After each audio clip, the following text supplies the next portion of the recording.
that mistake now. So now that's going too. Awesome. So Kevin, welcome to the podcast. Yeah, thanks for having me. Man, I just want to start by telling you how grateful I am for all of the transparency that you have in what's going on in your life and the way you put yourself out in the world. I've been a huge fan of your, as I was telling you before, of your newsletter. In fact, I started a newsletter. I was basically inspired by your newsletter to start my own. And I just love how you do what you do. Thank you. So I really appreciate you taking the time to be here. Yeah, it's good to be here, and it's great to hear from people that are into the newsletter and like it. I only publish once a month, so I try not to do it over. I don't want people to have like a stack of email and add more anxiety to their life. So yep. Hopefully the right frequency, and yeah, it seems to be working well so far. Well, I've copied that exactly from you. Just do once a month. Once a month. Easier too, right? It's less work to do. It's an amazing amount of, you have to really focus. I thought once a month would be relatively easy, and it's easy in the sense it's only once a month, but it's not easy to, you have to actually think, and you have to actually write well, and you have to actually proofread, and there are logistics to doing it. Especially at the end of the month, it's just like it seems like it's never a good time, right? There's like all these things come together at once, and all of a sudden you're like, oh my God, like I have to publish this in a day. I'm really glad to hear that's not just me. Because that's exactly what happens to me. All month long, I keep thinking, okay, just prepare. And I take notes, and, I write down links to things that I'm doing. Same.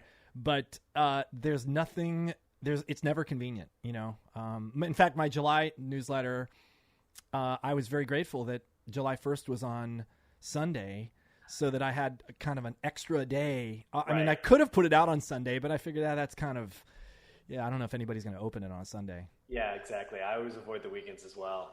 So that was a nice surprise. But, I invited you on because, you're engaged in the sort of experimentation and trial by around the things that we do via the Whole Life Challenge. Various ways to improve your health, your well-being, the way you engage with the rest of the world. And you do it in a very, I just like the way you go about it. And I wanted to ask you to start with, how did that come about? Like, have you always just wanted to find a better way to be more healthy or be more, more productive in your life? Like, where did that come from?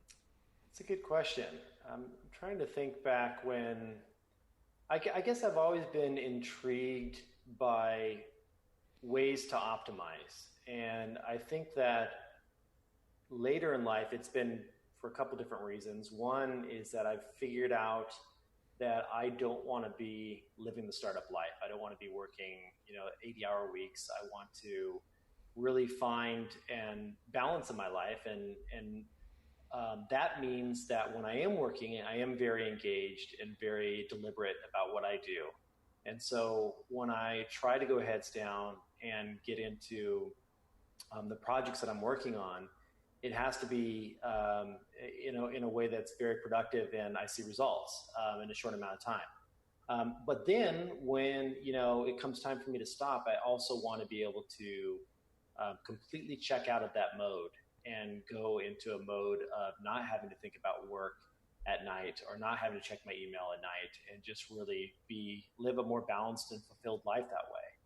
And I think that applies to not only work and productivity, but also to health as well.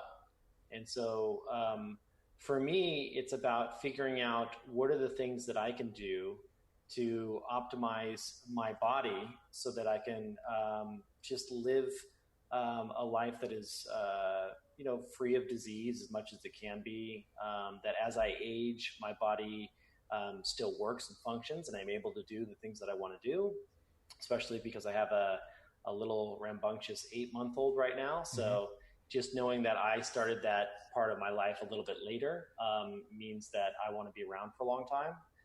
So, just picking and choosing when to kind of not obey those rules, I think is also very important. So it's about, for me, it's really about trying to optimize diet, exercise, and sleep. Those and balance too. And I would put that in the kind of more meditation camp. Mm-hmm. So those are the main things that I work on. Did you come to this because of a problem, like something's got out of control, or your health took a nosedive, or some major event occurred that you're like, I can't keep doing this? Yeah, I think that there's a few things. One, I was working in Silicon Valley for a very long time in the startup world. And so I was putting in a lot of really long hours and very startup life type lifestyle. And so that means that in my earlier, kind of when I first moved out to the Bay Area, it was, I had spent a lot of my kind of adolescence and early 20s in this idea of, pizza and soda and things like that were very energy drinks, things like that was very short-term gratification kind of focused. Mm-hmm. And I was realizing that certain things were starting to happen to my body. Like I was getting like weird heart palpitations that were happening. I was having trouble sleeping at times. I was always kind of ruminating and thinking about work, and it would just like never allow me to fully relax or fully disconnect. And then I started getting into more kind of like monitoring certain biomarkers that were important to me in terms of inflammation, and also getting into figuring out my glucose levels, and they were slightly elevated, and I had a hard time clearing out glucose, so it would stay elevated for a longer period of time than it should, which is kind of like early signs of kind of being pre-diabetic. My dad was diabetic. So my father had heart disease and died of a heart attack, and there's a lot of that on my side of the family. So really getting in, looking at my cholesterol numbers and just seeing that they were out of control. So a lot of things just pointed to, okay, you're a grown up now. Now's the time to really start taking this stuff seriously and get in front of it so that it doesn't, something bad doesn't happen. How old were you when this shift started occurring? I'm sure it was not one moment, but. Well, honestly, I made one really conscious decision that was amazing that I actually did it at the time, because I don't know why I really did it, but I was turning, it was the year 2000, a long time ago, and it was New Year's Eve, and everyone had their New Year's resolutions, like what were they giving up, and Yep. I didn't smoke or anything like that. So I just thought, like, man, I just chug sodas all day long. I need to get off of soda. And so I stopped drinking soda that year, and I still haven't had a soda since then. Wow. But were you drinking diet sodas or regular full on? I was drinking just like sugar soda. Yeah, diet soda actually gave me headaches from the aspartame and stuff that's in there. Yeah, right. So I just I gave that up, and immediately I went to like more sugar related drinks like orange juice and juices and things like that are still not good for you at all. Yeah, right. It's just so much sugar.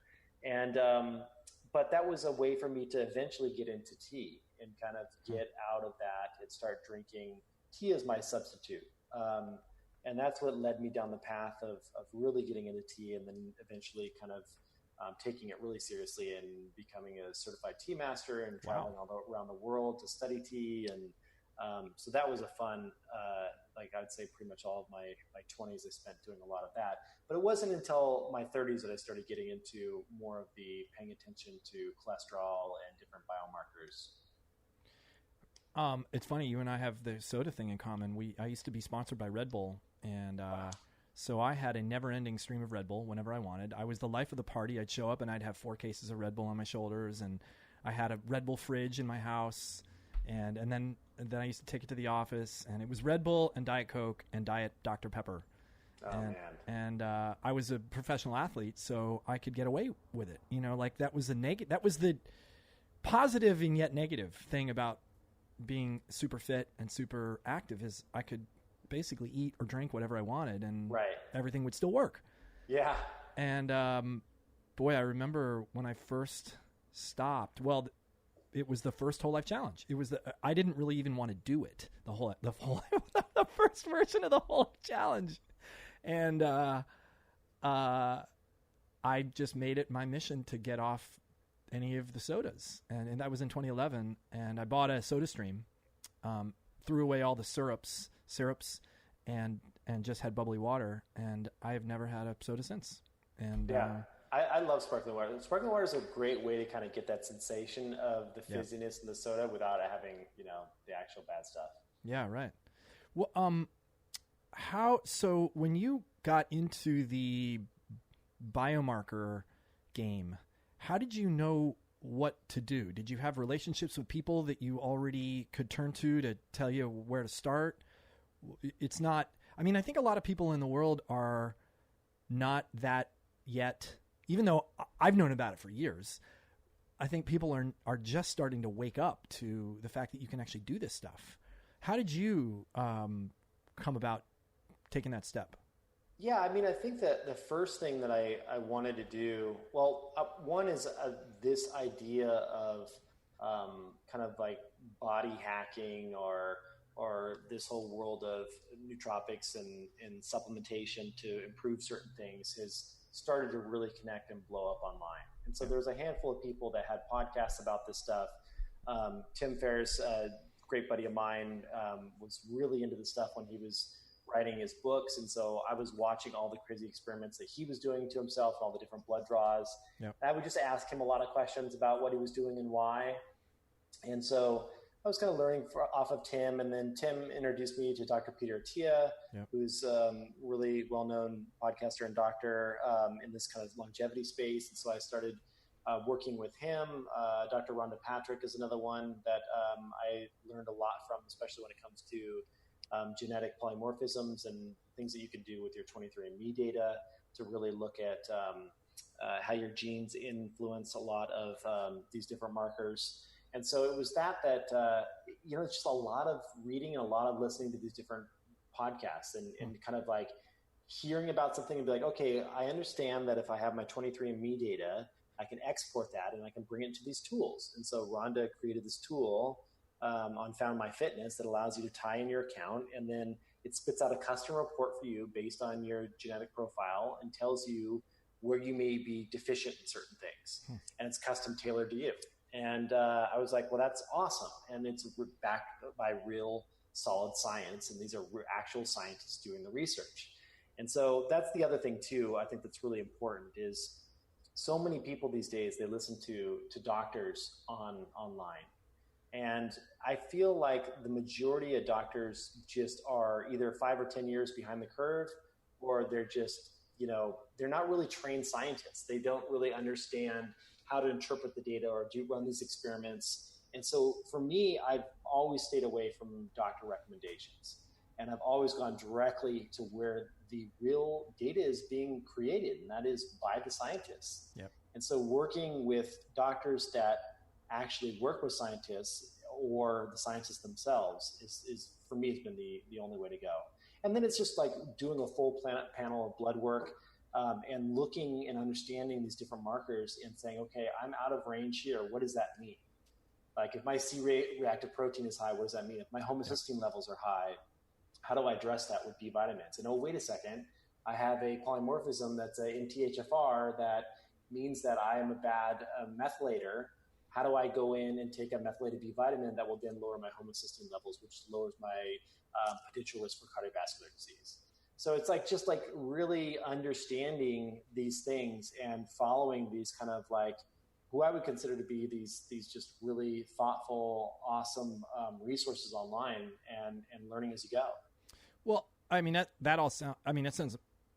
I get it. I totally get it. I'm in the business of doing this. You know more about it than I do at this point, for sure, because you lost me halfway through polymorphism,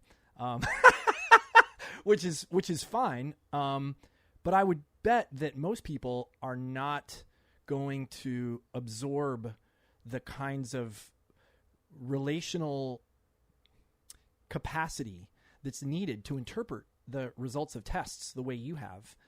How do you guide people? Like if you were giving advice to your mom or dad or your sister who doesn't have the either the capability or the desire to actually dig in like you've dug in, how do you guide them? What advice do you give them? Yeah, well, I would say first, I think there's there's two things you need to do. One is go get your 23andMe done and get that test complete. And it's not 23andMe that's going to give you the insights to your data, because they very much make it super commercial and super like, this is your ancestors and this is where you came from. And that's all great. I mean, it's fun to know that kind of stuff, right, but that's not really health related insights. The thing you have to understand with spitting in that tube and doing the 23andMe is they go and they have a chip and they scan your saliva and they look at a whole subset of your genes. And they give you that as raw data. So you can download that directly from 23andMe. And so you'll download a compressed file. And inside that text file is all of your genes. And it shows you, you can then take that data and take it to different tools to analyze it and tell you really what's going on. So that's one thing I would tell them to do. And I have done that with a bunch of family. And the second thing is just to work with a provider, most likely a doctor, or I've also used... I don't want to forget this, but what do you do with that data? Because you got the text file now, but hell, if I'm going to go in and read a text file, I know you already said going to Dr. Rhonda Patrick's. Rhonda Patrick's, yeah. So basically what happens is after you complete your 23andMe and it's all done, right? You'll have a login for 23andMe. Yeah. And that login, almost like the way that you log in with Facebook on other websites where you can authorize and say, yes, I agree to use my Facebook login for this website, even though it's not Facebook. Mm-hmm. Rhonda Patrick's site has a login where you can go and authorize your 23andMe data. So you're saying, I'm willing to share this 23andMe data with this genetic tool to analyze my data. So her website is foundmyfitness.com. And at the center of the site, it says run the comprehensive DNA report. And if you click on that, it'll ask you to tie in. And this is completely free. She's an awesome scientist that is funded by the community of supporters that she has. And so she doesn't charge for any of this stuff, which is how you know it's good. Wow, right. And you click on that and it'll authorize in your 23andMe. And then it takes a couple minutes and they go through and they look at each gene that you have and see if there's any abnormalities. And these are, they call them the SNPs, SNPs, these single nucleotide polymorphisms, which are little changes in the DNA that can make you more susceptible to certain things. Mm-hmm. So as I was mentioning before, I unfortunately have one of the bad ones that's called MTHFR, which means that I am a really bad absorber of B vitamins in general. So I will need to supplement with B vitamins. And so here's the interesting thing. I saw that, and the report says it spells it out very clearly, MTHFR. I'm like, oh crap, that kind of sucks, but a lot of people have this, so what do I do?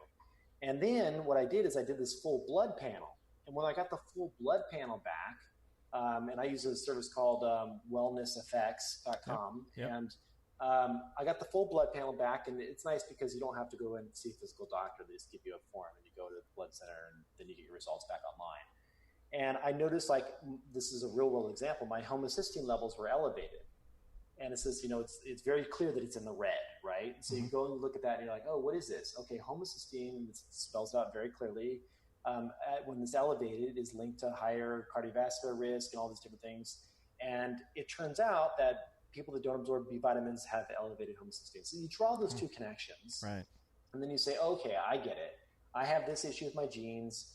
I see that it's confirmed in the blood work. So I know that these are two truths, and I can go and now supplement with B vitamins, and then I'll go rerun my blood work. So, 6 weeks later, 8 weeks later, I'm like, okay, I've been taking this Amazon purchased like multi-B that people say on the forums that it's good for reducing homocysteine.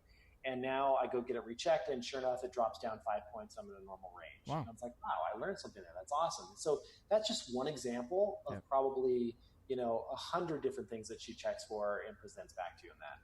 Right. Oh, that's cool. And you don't have to go back and do the 23andMe because it's genetic, right? Exactly. That's so you're done. That's set. Yeah, right.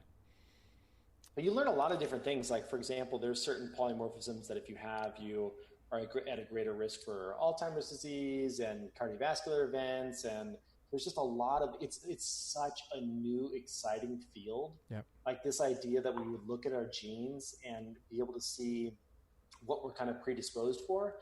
But that's not your destiny. but it's good to know, right? Because if you know, like, oh, hey, there's a higher likelihood that I could, like, for example, I have one that is related to people that have poor eyesight later in life. And, you know, you can be like, oh, well, I can increase my, let's just say, vitamin A levels now, not crazy amounts, but just enough to make sure I'm getting the right amount. So that can hopefully, you know, extend that out for a longer period of time. So it's those little insights that you're just like, okay, cool, well, I'll address those now versus waiting for them to happen to me. Yeah, right. I think there, you know, I did do 23andMe. I have not taken the next step with it, but I think they do address a tiny smidgen of what you're talking about with cancer. They have a whole section. They test for like 3 things or 4 things, and they explain that these are 4 of probably 100 that are possible, and they give you all these warnings. Look, this doesn't mean you're going to get cancer. It doesn't mean you're not going to get cancer, but you know, do you even want to know? I mean, that's one of the big questions that they have on their site is you have to actually give permission to actually find out. If it's a serious condition, like there's this one that's I think it's the ApoE34, that if you have this polymorphism, it's a really dramatic increase in your risk for Alzheimer's disease. Yikes. It's something like, I don't know, I don't want to misquote it, but it's like something like 60%, or it's a scary number where like if you have this, there's a good chance later in life you might get it. Like for me, I was like, yes, opt in. I want to know this. Yeah. Because like there's certain things that we can do that have been shown to kind of like, you know, like low dose lithium, for example, or even better deep sleep. You know, certain things that we can do and address now via things like an Oura ring or you name it, that will hopefully help us get around this, or at least wait it out until there's a cure or something better. I don't want to. I just wrote down a note because I want to talk to you about deep sleep. But I've been an Oura Ring user for years. I'm still waiting for my new one. Jeez Louise, the new one. It's been on order since December. I'm waiting. You know, waiting.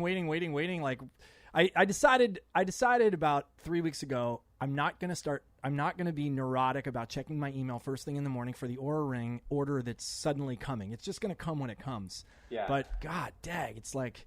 Well, they're shipping now. Yeah, I know they're shipping. We bought one for each person on our team back in January as their holiday gift. That's awesome. But they're waiting. So, but you were going to mention the second thing that, you know, I interrupted your thought about the advice you'd give to somebody to learn more about this without necessarily knowing as much as you do. The first was to go to Dr. Patrick's site, get 23andMe, but the second was you were starting to say go to a provider or. Oh, I think I was just going to say that, you know, you get your DNA data, but you always need the blood work to back it up. Yep. Because the blood work was going to tell you, just because you have these, like you mentioned earlier about the cancer risk and things like that, just because you have these SNPs, these polymorphisms, doesn't mean that they're actually turned on. Yeah, right.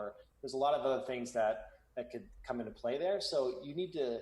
The blood work is like a drawing the line between the two. So you need a provider that is willing to not, like, the issue that most providers have is you go and see your doctor and you're like, hey, I want a blood panel done, and they come back and they give you 15 things, right?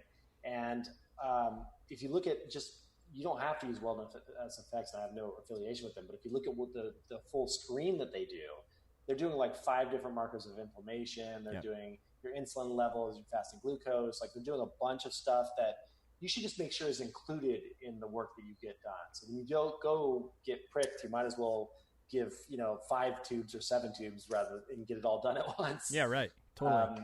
So you just want to make sure you get all of that, and then just store it and have it as your baseline. I drop it into a Google spreadsheet, and so it's just there. And then every time I get blood work done, I can just have it, and then you can trend it out over time. Right. It's I find the interpretation of that is important, and figuring out who to help you interpret that. I mean, certainly you can learn it yourself, but it's a lot to learn. So, what do you do? What do you tell people that need help with that? Well, I think that it depends on what's going on. Like, for me, and this is not medical advice, but I'll just tell you what I do personally. Like, for me, if it's something where it's a complex system that I don't understand, let's say it's a thyroid issue. Yep. I'm not going to try and figure that out on my own. Like, there's no way. I would go to a professional and have them help interpret the results for me. Same thing with cholesterol and things of that nature. But if it's if it's something like an inflammation marker or something that is just like a little bit elevated, it's not scary, but it's something I want to get under control, then I will go and do a lot more personal research. When I know there's not a direct, like the doctor's going to be like, yeah, it's elevated, not sure what to do. Like that's when I go and once the doctor says, I have no concern, you're not going to die, you don't have something serious wrong with you, but it is elevated, that's when I kind of turn to the more like, let's figure this out on my own and start doing the research. Right. What I want to get back to the deep sleep thing. It's funny. I struggle with my deep sleep. My Oura Ring tells me basically I get maybe I would say on average I'm around 35 or 40 minutes of deep sleep a night, which is dismal compared to all my other markers. And I've been way worse than that, man. I've been nice. I think last night was horrible. So what was you want to figure out how to improve that? Yeah. What do you do? What have you done to improve your deep? I've tried cannabis. I'm not cannabis. I've tried CBD oil, and that didn't seem to work. I've I'm certainly not out of things, but I'm just curious what you've done to make a difference. Yeah, deep sleep is a tricky one. I'm like you where. So, for example, last night, according to my Oura Ring, I had 41 minutes of deep sleep, which is not where it should be. It's about halfway through the bar of what a healthy person would have. And the night before, I had next to nothing. So, there's a couple things. One, I find that sauna usage before bed, like going to the sauna followed by a cold shower, really can help increase sleep, which is great. Infrared or heat sauna, like a barrel sauna, or what? Yeah, I have an actual standard heat sauna, not an infrared. I wanted to get to 170 degrees. That's kind of like, and I can't quite get there with infrared. So I went with a like full on kind of like barrel style sauna. Yep. So that's one thing that's really helped improve my deep sleep. And then honestly, it's a couple other things. One, no drinking. That's a huge one. Even like a glass of wine will mess me up. I had Matt Walker, who runs the Sleep Institute at Berkeley, on my podcast here not too long ago. And he was talking about just like alcohol being just the devil. And his recommendation was, if you don't want alcohol to impact your sleep, there's only one thing you can do. And he's like, that's day don't drink alcohol. Oh, day drink? Yeah. Have your glass of wine with lunch? He didn't recommend that. But he's like, listen, he's like, if you're going to drink, like let's say you're going to go out with friends for a thing, like make it like a brunch kind of thing, so you can get fully out of your system by the time you go to bed. Wow. So I guess his point is, and his point, even though he didn't come out and say, because he said like no drinking. Yeah, right. His point is just like as early as possible, right? So. For me, and the type of alcohol doesn't make a difference. Like you can have whiskey, you can have red wine, white wine, like it's all, or it just depends on you. Yeah, I mean, this is like an N of one, but I found that you mix sugar in the equation and it's like, it's even worse. So for me, clean spirits, just straight up, are probably best. Yep. And trying to do that, like if I'm going to go out to dinner and I'm like, yeah, I'm going to have a drink with dinner. It's like, I'm not waiting till the dessert to have my drink. I'm like, okay, sit down. I'll have my one glass, get it out of the way, enjoy it, and then. And you'll have a straight like a whiskey on the rocks, or not the whiskeys you drink, but whatever. Honestly, it is. I just like wine. Cool. I in theory I should be doing just like a straight whiskey on the rocks, or tequila or something like that. Yep. I just do. I like a glass of wine, and I like to pretend that the red wine's good for you. Yeah, I get my wines from a guy named Todd Smith at Dry Farm Wines, and he and I have been friends for a long time. And why have I heard that name, Dry Farm Wines? Why? He runs. It's a wine club basically, and he has a very rigid. He's a ketogenic freak. Yes. Now I know. Daria got a case of wine from him. He tests all of his wines. He's got very stringent standards for which he will only bring them into the club. He only deals with Europe. So all these wines I get are from wines I would never even know existed. And they all meet his criteria. One of the criteria is no more than 1 gram of wine per liter bottle of wine, which it didn't really, before meeting Todd, it never really occurred to me. Wait, you said 1 gram of what? Of sugar. What did I say? You said 1 gram of wine per liter of wine. Yeah, no, that's obviously not true. 1 gram of sugar per liter of wine, which I'd never. even thought about the fact that in a bottle of wine, there's no nutritional information. There's no, you don't even know how much sugar's in the wine. So I've one of the things I've started to do since even knowing about it is when I go out to drink or to go out to eat and I want to have a glass of wine, I'll look for a European wine just because I assume that it's, better. He said he hasn't really been able to find wines in the United States that will meet his sugar criteria. Yeah, I mean, the thing for me is I wear a continuous glucose monitor. Oh, wow. Just because I'm always curious about what my glucose levels are doing in kind of real time. And so I test. I always order dry wines. I'm always asking, like, give me your driest wine that you have. Yep. They tend to be French wines because obviously a lot of the California wines are just like overly fruity. Yeah. And also, to be honest, the one drink that I've noticed has the least amount of impact on my blood sugar is a dry champagne. Wow. Yeah, so champagne, like I can have like 2 glasses of champagne and barely budge my blood sugar. Wow. And so champagne are graded by brut and extra brut meaning even more dry. Mm-hmm. So if you just look for like an extra brut champagne, you're good to go. Wow. I would never have thought of that. And it's tasty. Yeah, right. I did a little bit of experimentation when Rob Wolf's book came out. Can't remember the name of the book. But he talks about basically every carbohydrate affects every person a little bit differently. Yeah, and the only way you can figure it out is to test. And so I went through like 2 or 3 weeks of testing, at a very strict time because I didn't have a glucose monitor. And I found that, believe it or not, bread – now I use sprouted grain bread, like Ezekiel type bread. But bread had the lowest impact of any refined carbohydrate on my blood sugar levels. I mean, less than rice, less than brown rice, less than, things that I thought were not going to budge the needle at all. So I thought that was interesting. Now, I can't really go out and get sprouted grain bread typically. So I don't know that I did a test on white bread, just plain old, bread in a bread basket at a restaurant. I don't really want to know because that starts a whole addictive element for me. I could sit down at dinner and just down the whole basket easily. I used to. Yeah. I mean, the thing that's nice about doing that one binge is then you know kind of what your max is. Like if I go out and have 3 slices of pizza, I'm like, oh, my blood sugar can get up that high. I had no idea. Right. And then you can really watch how long it takes to get back down, and you're like, wow, that it's just that spike and that drop off is just insane compared to what I normally eat. And so it just gives you a good benchmark. The continuous glucose monitor is not something that's available to many people, right? I mean, it's a prescription based. I don't even know how they decide who gets to wear it.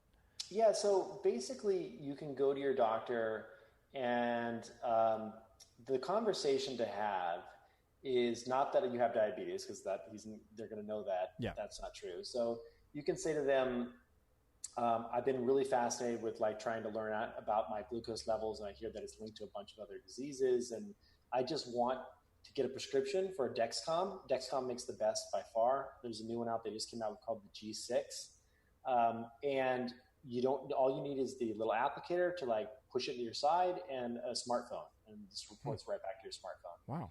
And it doesn't inject insulin. It's just a monitor. Yeah, all it does is basically the G6. I mean, I'm so glad I get to tell you about this version because the G5 was hardcore. It was like a big syringe that just like went into your side. Wow. And to do that was painful. The G6 is so beautiful. It's like this little device. You press a button and it goes like makes a popping sound, and it shoots a needle really quickly just under the surface of your skin and leaves like this flexible wire in there. Wow. You can't feel it. It is so thin. It's like the size. It's like thinner than a strand of hair, and then it's a sticky that just like sticks on your side with like a little tiny chip on your side. Does it get in the way of anything? I mean, like, does it? It's waterproof. It works in the sauna. It's totally fine. Can you work out with it on? Yeah, totally. Huh. And then after 10 days, you just peel it off. Like I take it off just like a Band-Aid. It's like you just take it right off, and then you just like shoot another one on the other side of your abdomen. And it doesn't come off in the shower. It doesn't come off in. I mean, obviously not. Wow, it's hard to believe. Great. You can swim with it. You can do anything. But anyway, you just tell them that you're curious. Don't write you up a prescription because you have diabetes, but just if they're a cool doctor, they'll write you up a prescription, and then you just call Dexcom. And I always just pay because it's it's not covered under insurance when it's not needed. Yep. I just pay out of pocket for it. Is it expensive?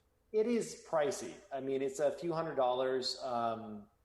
I think that's like a kind of, it may have gone down in price actually, because they used to require that you had a standalone little computer with it. Mm-hmm. That was like almost like its own little smartphone next to it to read the values. But I think if you just order the sensors, it's at least a couple $100. But it's a one, and it's a one. Oh, okay, so it's not a one-time purchase. It's a 3-month supply for a couple $100. Right. So you could even run it just as a 3-month experiment and just that's right. See how it goes. Yeah, I think that's the way to do it. Like I do it like kind of like what you said, like once a quarter per year, just to see where I'm at and if anything has changed. And it's a great little way to check in on your blood glucose levels and watch it as you eat different foods. And like you said, and you're absolutely right. I've had friends that have had this as well, because you get connected to the biohacker community and everybody's wearing one of these things. Yeah. And you could sit next to a friend and you both eat the same size banana, and one person's going to spike through the roof, and the other person's going to chill out. And it's like, wow, it really is so dependent on the kind of microbiome you have, how quickly you break down these things, what happens when you do break them down. Like everybody is totally different. Yeah, it's funny. I, at 51, I have never really, in spite of knowing, and this may come as a relief to a lot of people listening, in spite of knowing all that I do about health and well-being, I've never really bothered to do I've done a full panel through Wellness FX, but I've never really seen anyone or looked at how I can make changes to this, because I've always gotten away with, that's one of the curses of being athletic and physically fit and never having a health issue is I can get away with a lot of stuff. And when I turned 50, I started thinking a little bit differently. Like the thought this year was, well, I'm guessing that what got me to 50 is not going to get me to 100. And if that's the case, then what do I need to do differently? How do I need to change my behaviors in the second half of my life to help me get to 110 or however old I want to be before I go? And one of those things was paying attention to what's going on inside. And so it's a new thing. I just did this whole stool sample thing to find out what's going on in my gut, and I found out that I have a very low level of bacteria in my gut, first of all, and it's all of one type. I don't have a diverse flora in my gut. So now there's a naturopath that I'm seeing has recommended a few different types of probiotics, and we'll see. I don't, this is the very beginning for me, because I literally just started this about a month ago. Yeah, it's crazy. Probiotics are a whole nother world. That's such an insane new area of research. And it's a very difficult thing. You walk into a health store or even Whole Foods, and you go down the aisle, and God knows where you begin. I guess you could just start somewhere, but without testing, you don't know where to start, and you don't know where you are, and you don't know what effect it's having. And so it creates more questions than it does solve problems. Yeah, it's really hard, and that's where I've kind of like tried to figure out that as well on the probiotic front. And where I came out on that was that I'd listened to, actually, my friend Rhonda Patrick, the researcher. She interviewed for her podcast a couple of the kind of leading Stanford scientists that are researching probiotic strains.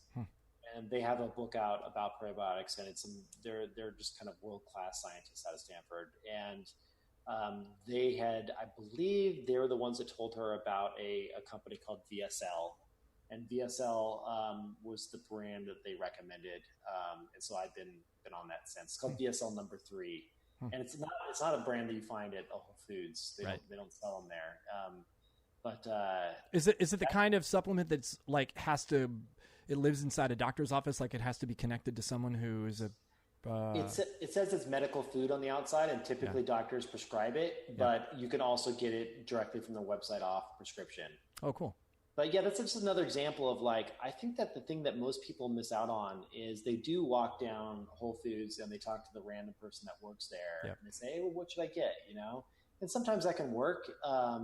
But I feel like for me, I've always been driven to again, back to that source, who are the researchers that are studying this? Yep. And even if you don't know them, almost all universities list the email addresses of researchers that are out there. And you drop them a note and you say, hey, I know that you study the microbiome and probiotics more than anyone else. Like, what do you take at night?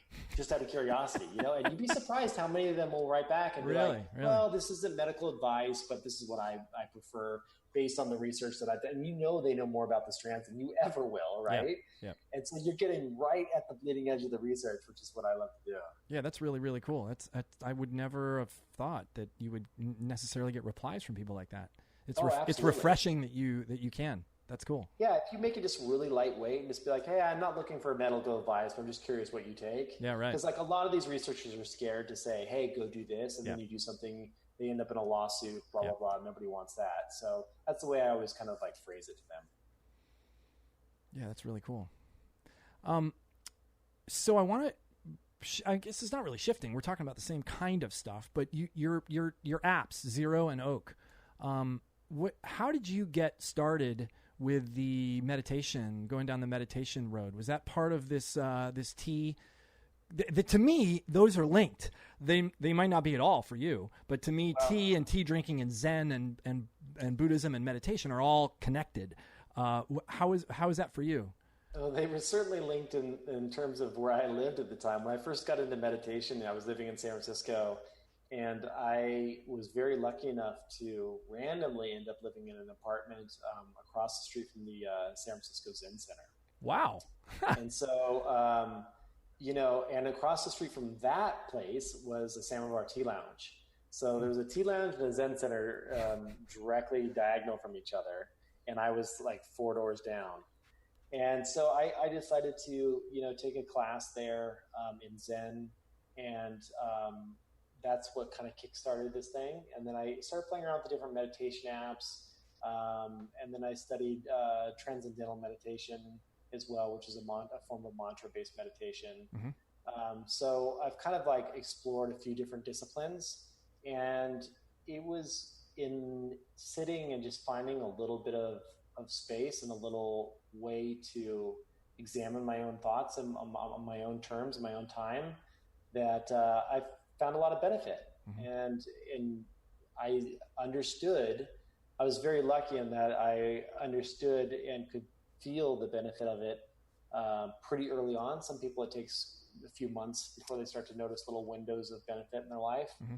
And that's what kind of got me interested in wanting to create a free resource for people to meditate more. And so the rationale behind creating Oak, my meditation app, was that there are some very great meditation apps out there, Headspace and Calm probably being my two favorite. But for me, I wanted something that, one, was teaching a little bit more of the traditional meditation techniques. Mm-hmm. So a lot of the meditation apps that are out there, and there's nothing wrong with this, but a lot of them are very prescriptive. Yeah. So you come in and say, I have a fear of flying, I have anxiety, I have this or that. I kind of wanted more to teach you a technique and then just let you kind of set you free and allow you just to practice it on your own. With the goal being to eventually graduate from a guided course into an unguided mode. Mm-hmm. So we have a pretty feature-packed unguided version, which is filled with different chimes, which are audio cues to kind of bring your attention back. Yeah, I like the Tin Roof Rainstorm, and I like there are three that I rotate between: the Tin Roof Rainstorm, the one that comes with it. Is it called Energy, or it's the basic one? It's got the very first one. Elevate, maybe. Elevate, yeah. Elevate, and then there's one that I just discovered, the Om. The Tibetan Om, I think is called. It's called, which I really like. I like all three of those. Yeah, so those are. I found this amazing audio engineer. He's got his PhD, and there's two things that he does. One, he comes up with these kind of beautiful, very relaxing tracks, which we have three of them that are kind of the Om ones that you mentioned. Mm-hmm. But the other thing that was really cool is when we picked the background sounds with the rain roof, the rain hitting the tin roof. Uh-huh. That isn't synthesized. That is him with his microphone out in the wild, capturing rain hitting a tin roof. And so when you hear our streams, our fireplace, our rain, any of that stuff, that's legit, real audio captured in the wild. Cool. That's really cool. I love that because it's just you can, I don't know, but maybe it's because I know that they're real, but I feel you can tell when they're synthesized. There's so many ways to make this stuff in software these days. Yep. That I just wanted to have a really kind of like pure, truly recorded in nature series of sounds. So it's been nice to have those in the app. How, one of the things, because I have a similar, a lot of things similar. I studied at the Santa Monica Zen Center for about 5 years. It no longer exists, but so I did a lot. I was never quite successful at translating what I learned at the Santa Monica Zen Center to a practice in my own life. And I would say it's only really been in the last 6 months that I've been successful at creating a regular habit. Like my longest oak streak is, I think, 10 days in a row. Awesome. And it's only 10 minutes. It's not a long time, but it's been a recent revelation to be able to do that and to want to do it, to actually want to do it. Mm-hmm. One of the apps that actually helped me along that path is called Muse. I have it. I have my Muse right here. Let me pull this out. Yeah, exactly. That's right here. It's a sensing headband. And do you use it very much today, or do you? I'm fascinated with this idea of, well, let me back up real quick for 1 second. One of the things that first-time meditators have an issue with, and we know this from a lot of our data that we have at Oak, is that they don't know if they're doing it right. Yes. So a lot 100%. Of people come in and they finish a 10-minute, they finish a 20-minute, and they're just like, okay, my mind was jumping around all over the place. I don't see a reason why to come back. So they don't know what does progress look like then, right? Especially if you've done 2 or 3 times and you're feeling the exact same way. So I think that one of the things that you'll see me really focus on with Oak going forward is a way to bring more of a sense of community to it so that you can get feedback from others on how you're doing, but also to work with a lot of different connected devices. Mm-hmm. So I've met with the Aura folks. They actually came out to visit me, and I would love to tie in your heart rate data from the Aura Ring. And cool. They're so busy with this launch that they're not going to get to this stuff for another probably 3 months or so. But my hope is that by mid next year, when you launch Oak, like I wish Muse would open up an SDK for this. It would be amazing. But my hope would be that you could come in and say, I have an Apple Watch, or I have an Android watch, whatever it may be, connect to Oak, and then you could see heart rate variability, heart rate over time. Like the Aura Ring does breaths. It can actually capture breath data, like things like that, just so you have like a kind of North Star to point to and say, oh, I see from last session, my heart rate is a little bit more flat and a little bit lower, and I was able to get into a little bit more of a relaxed state. Like I'm trying to find things that we can point to that let you know when you're succeeding, that you're doing it right. That's great. You can feel the results, because the results will come with time. It's just getting people to that point to where they can finally start to feel the real results. I mean, it's interesting you say that, because I think that if I look back over my experience and how I kind of let go of it and kind of quit doing it, I even with 6 years of Zen training, I didn't know that I necessarily was doing it right. And when left to my own devices, my brain was so, boo, boo, boo, that I would very often come away from meditation sessions. First of all, I thought I had to do it for at least 20 or 25 minutes. I had all these rules around it that really didn't serve me.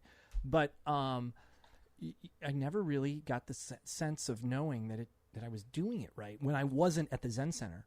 And so that's why I dropped off. But Muse was really helpful in reestablishing that connection. One of the things I really like in their app that I just wanted to ask you, I wondered if you had made a conscious choice not to do this, but they have a daily tracker. Like it tells you, okay, yesterday you did 10 minutes and the day before you did 8 minutes, and it graphs it out over time. And Oak doesn't do that. And I wondered was that a conscious choice to not have that in there, or is that something you're planning on adding to it? Yeah, certainly we've had some requests for people wanting kind of like a more of a monthly view to see like how they've done, so they can look and say, oh, I did 20 days out of 30 days or something, or So our first step in that direction is like what you said earlier, the streaks. So streaks are consecutive days of meditation or breathing.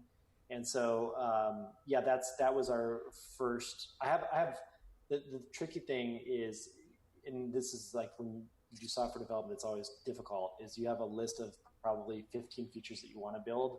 And then you have one engineer. And so it's like, okay, how do we stack rank this and pick the 2 or 3 things that we need to build right now? We're going through the same thing in the Whole Life Challenge. I mean, it's just start. That's my yeah, daily. That's like, a daily conversation, and our list is like 100 things. Yeah, so. It's tough. Mine's definitely longer than I let on. Yeah, I definitely I hear you. I want to make it very apparent and give you ways to look at your data and understand how you've been successful. But yeah, that's certainly something that we've talked about. That's cool. I need to hire another engineer. I think that's to add the 2 engineers. I think is a good place to be. Yeah. What I wanted to ask you too about transcendental meditation, because it's something that I never, it's kind of like $1,000 gets you the key to the club and enlightenment. I mean, I don't know. I make fun of that, like not just in a fun way, like. Really? I need a mantra and I need more than that. It's 1,500. Oh, it is. I thought it was 1,000. I thought it was 1,000. Price has gone up. How useful was that for you in your meditation journey, and how did you incorporate that into your own practice? Yeah, well, this is really interesting. I'm glad you brought it up. This is a great thing to talk about. So transcendental meditation is essentially mantra meditation. They definitely were not the organization to invent mantra-based meditation. Like mantra meditation it's been around for many more years since they came out with this method here just not too long ago. So mantra meditation is very powerful. Like I can see why they have been so successful, because when you go in and you practice mantra meditation and you have this phrase that you're repeating internally in your head over and over again, you get into a very kind of rhythmic, like breathing, kind of like the repetition of the word just puts you into this deep state. It's almost like hypnosis in a way, it's fascinating because I had never experienced that before when meditating, like to get there that quickly, like within 10 minutes, I was in this amazing state. Wow. So I found it really powerful. The issue that I had was, there's a couple things. I'd watched this documentary on transcendental meditation called, I think it's David Wants to Fly. Yeah, David Wants to Fly. And it's been banned in the United States. They tried to get it in, but there was all these lawsuits that were threatened against him. How did you watch it? I found a copy of it on eBay, and then I bought a DVD player, and I ripped it off the DVD player, and then I had You really wanted to watch it. Well, because it was talking about the insides and like the drama behind what goes on behind the scenes at Transcendental Meditation, and the organization itself. And I had always got I wouldn't call them like. I'm always scared of things that seem like culty in a way. Yeah. And those always concern me. And I didn't get that, but I got hints of that with them. Like when you go in to train for the first time, they take you into your own private room and they say these sacred words to this picture of this dead prophet there.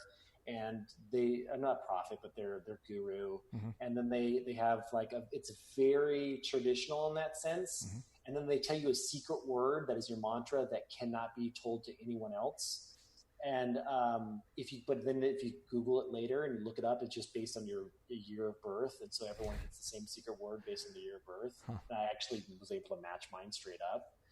Do you know anybody else that does TM that is you born your year and has your same secret word? Yeah. Actually, I know. Jeez. One of my buddies has the exact same secret word. Wow. And I told it to him, and we were laughing about it. But, man. The thing that you mentioned it earlier is I will say this about I went there for the 3-day course. I learned a lot. They give you a lot of insights as to when you run into certain pitfalls when you're doing mantra-based meditation. Like let's say, for example, you're doing a mantra and all of a sudden the mantra starts to sync up with your heart rate. You can feel your heart rate with your mantra. What do you do? Like how do you? Right. So there was a lot of like these little situations where they help you navigate when you're getting started. Mm-hmm. So I will say that for me, it was worthwhile. Like I got a lot out of it. I thought it was great. I didn't go to all the follow-up meetings and the things that they want to pull you into and the deeper way to spend more money with them. Yeah. I was like, I learned, like, peace out, I'm gone. Yeah. Now, one of the things that I took away from it was that this is a very powerful form of meditation and more people should have access to it that shouldn't be required to spend $1,200 because it's so simple. Yeah. It's like repeating a word and then a handful of things to avoid, pitfalls to avoid. So anyway, long story short, I worked with someone, her name is Dr.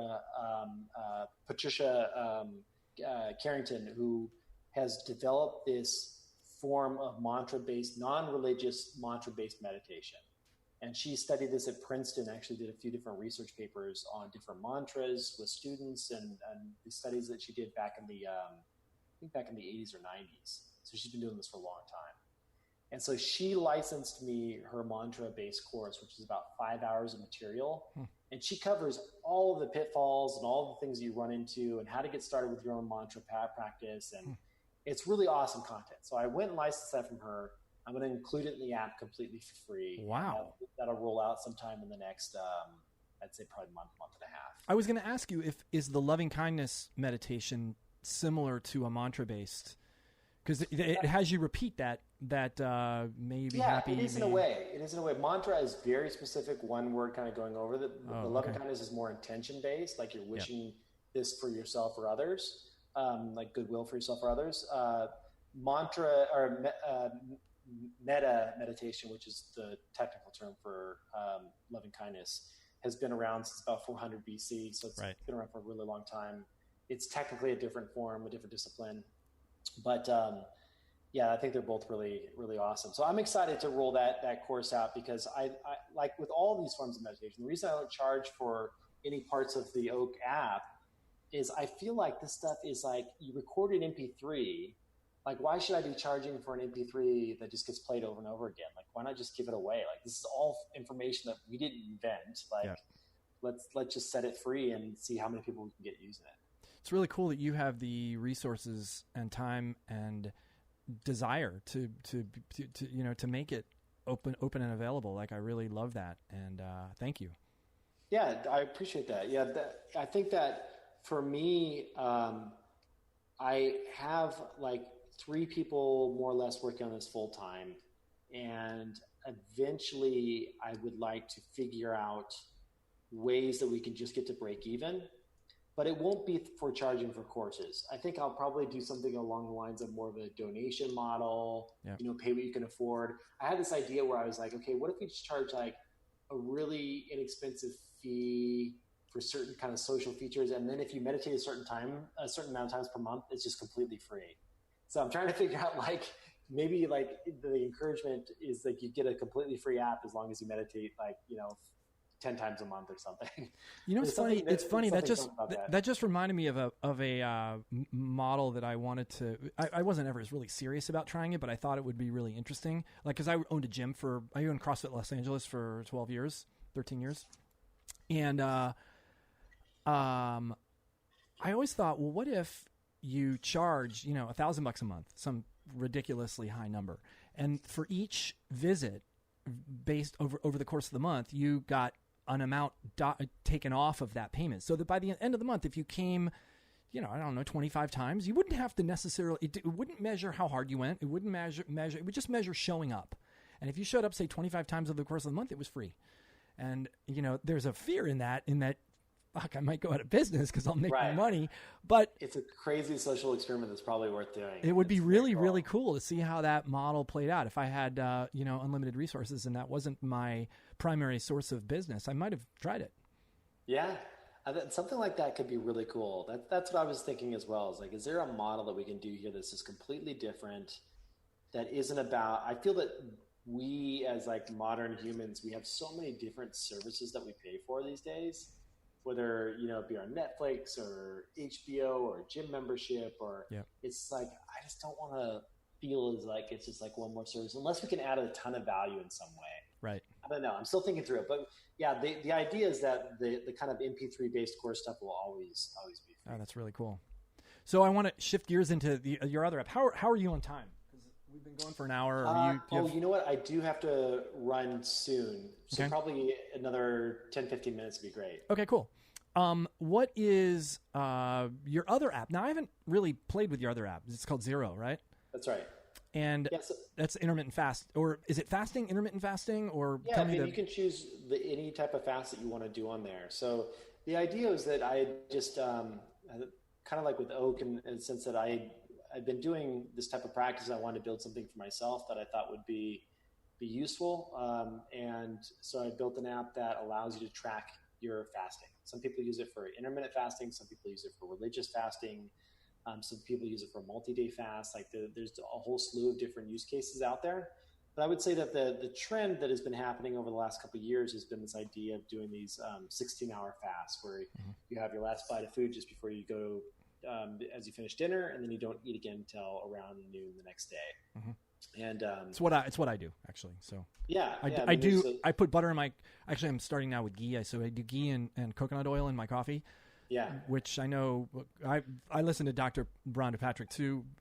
Probably not as often. I haven't. I'm not a zealot podcast.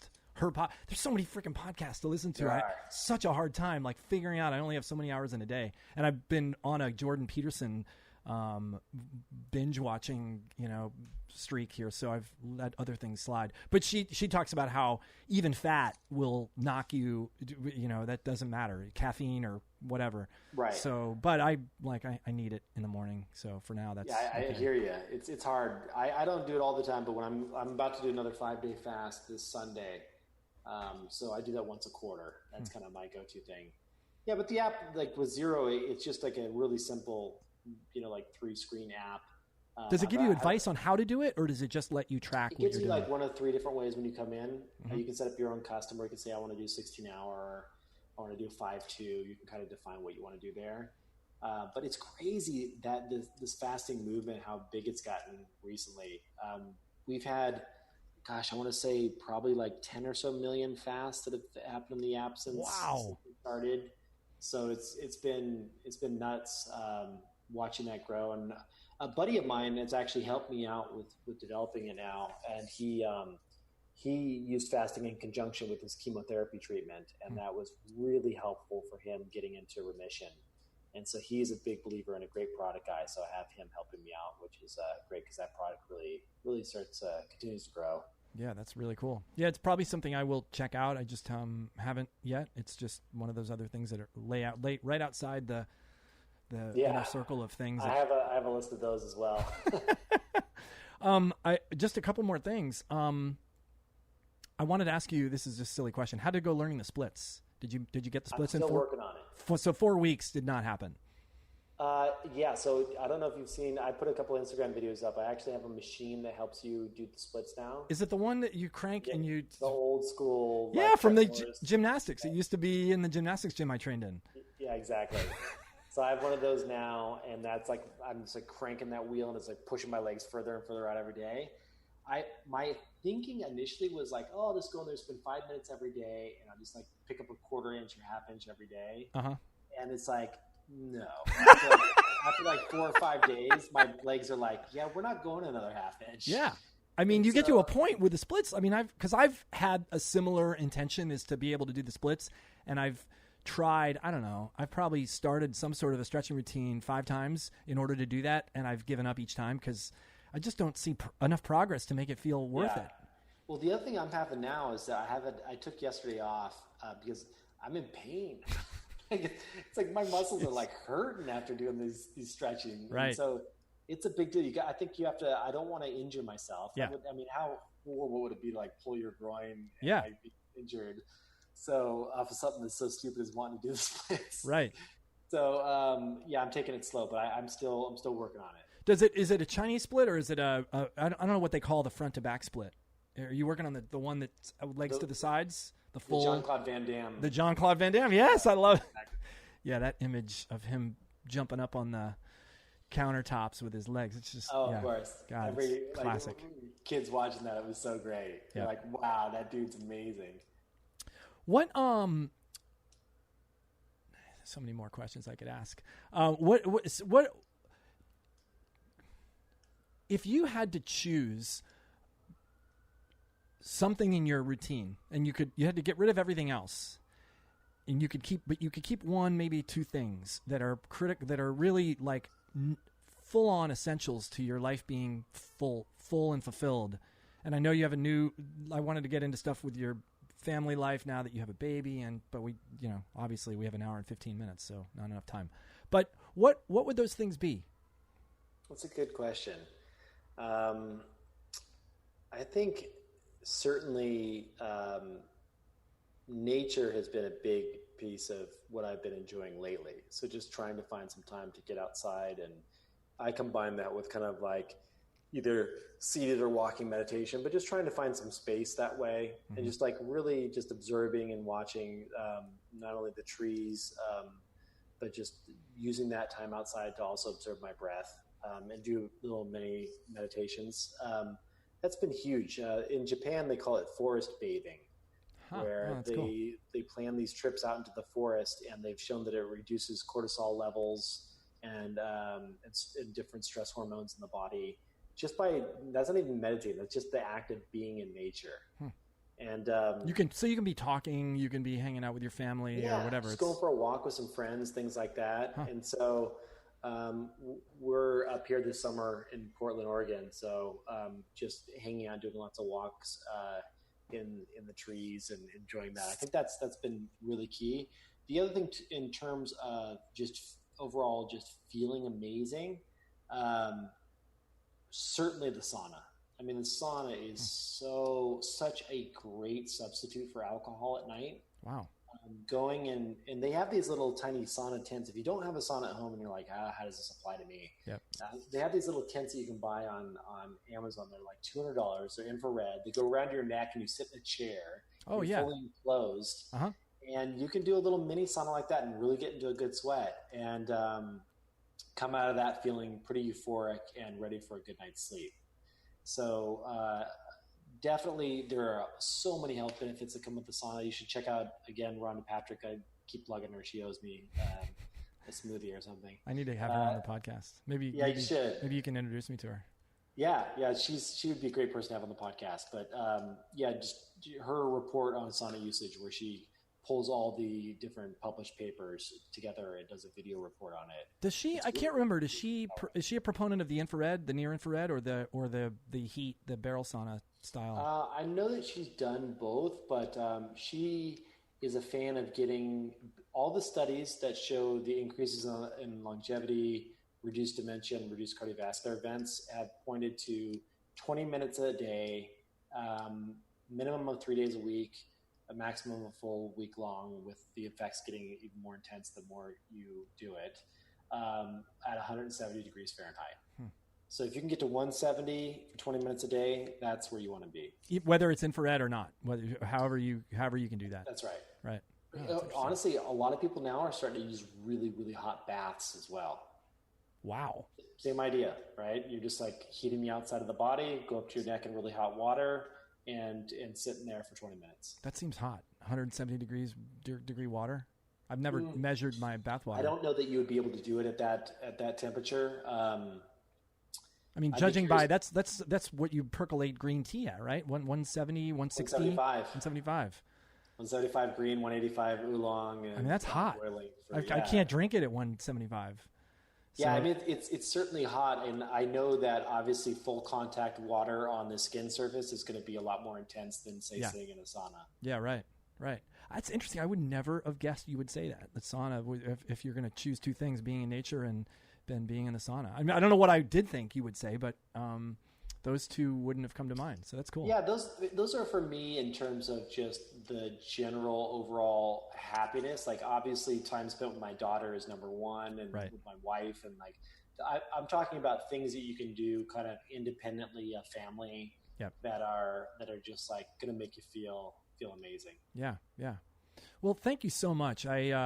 Gosh, what a fantastic conversation, and I just appreciate everything that you do, and your, like I said at the beginning, your transparency and willingness to share all that you've learned, your adventures, and the way you kind of go about doing your life. I think it's just it's really, really cool, and it gives people something to, even if they get a little bit of the comet dust from your tail. They can benefit from that, Well, I appreciate that. I mean, the way I look at it is like, we're all making mistakes, and life is just this whole series of learning, and learning is just admitting that you've made a mistake, right? That's how you learn. And like, you can either be in a shell and unhappy, or you could try your hand at a whole slew of different things, whether it's language learning or biohacking. And some of it's going to stick, some of it won't, but it's so much fun. Like it's an adventure, as you said. Yeah. So that's what I kind of like to hopefully encourage people to do, is just to go out and have fun with their life and not take it so seriously. So many people beat themselves up internally over just trying to achieve something, or, and it's, I don't know. I used to think that way too. When I was in my startup mentality, I was like, I gotta be successful. I gotta go out and create this $1 billion business, and all that has shifted for me. I feel like I just kind of, I have friends that have 20, 30, $50 million that are trying to become billionaires. And you're thinking like, wow, it just doesn't stop, does it? It just like, there's always another level. There's always another level. And chasing that elusive thing that doesn't mean anything. It just literally, it is like printed HTML on a bank login that shows you a few extra zeros at the end. It's like, don't get me wrong. I think that it's really important that we try to get to a comfortable life. Yep.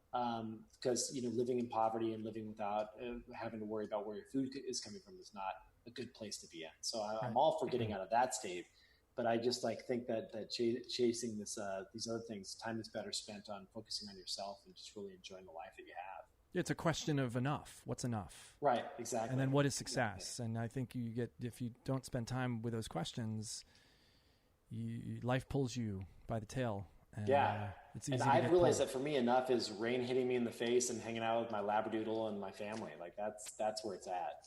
That's cool. Well, thanks again. I'm gonna end the live here. Just hang on one second, and here we go. Stop live stream. Boom, done. Thanks, man. Thank you so much. Yeah, thanks for your time on this, and it was fun doing it. Yeah, I will. Can you send me a little, I know I have it one other place, but can you send me a snippet of just bio / about the podcast? I'll forward to Rhonda Patrick if in the description must be on the show. Okay, great. I would really appreciate that. She's one of my, she's one of my, I don't know, heroes, but people that I trust and as an advisor. Yeah. Same with Peter Attia. I know he just started a podcast, so. Happy to forward to him as well. So just let me know what you want me to send along, and then I'll leave it to them to. I always like to leave it to them to say no. Yeah. I'm used to getting no's, and that's fine too. But whatever. Oh, everybody does, dude. Man, I've reached out to so many people, and it's funny how you kind of just you just kind of have to roll with it. Like I had Elon Musk on my podcast one time randomly because I had reached out, and he was just like, sure, I'll do that. And then we did it. And then I emailed him about 2 months ago and was like, hey, do you want to come back on the show? I'd love to have you. Didn't hear anything for months. And then he finally wrote back and was like, yeah, I may have a little bit of time this fall. I was like, whoa. Okay. What just happened? Right. Just you just don't know until you try. So might as well ask. Yeah, exactly. So, all right. Well, thanks again. And, I will send it to you in the email that I have already for you. Yeah. Perfect. Okay, cool. All right. Awesome. Hanging, and have a great day. Thanks. You too. Take care. Bye-bye.